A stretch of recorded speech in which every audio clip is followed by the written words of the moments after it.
sker der her? Spørg servitrisen, kan man få en toer? Ja, ligesom hjemme i Dronningborg. Hun sagde, nej, nej, du må gå igen.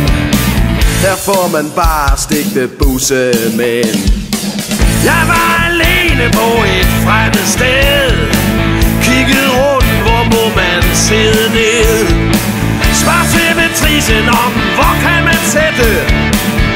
Ligesom hjemme hos Lotte og Annette. Hun sagde, nej, nej, du skal gå igen.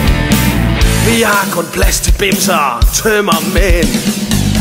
I Dronningborg, der hvor jeg bor, er der en trekant, som ikke er stor.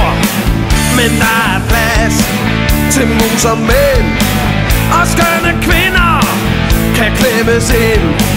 Jeg kommer tit, og jeg bliver der længe, for det koster næsten ingen penge.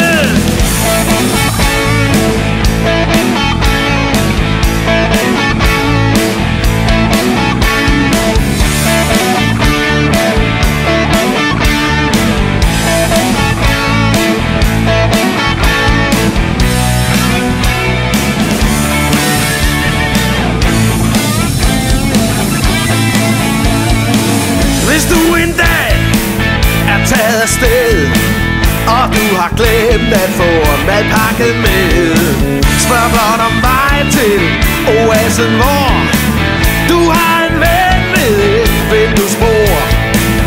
Adressen er Dronningborg, Trekanten Restaurant. Vi ses en gang. I Dronningborg, der hvor jeg bor, er der en trekant, som ikke er stor. Men der er plads til mus og mænd, og skønne kvinder kan klemmes ind. Jeg kommer tit, og jeg bliver der længe, for det koster næsten ingen penge. I Dronningborg, der hvor jeg bor, der er en trekant, som ikke er stor. Men der er plads til mus og mænd,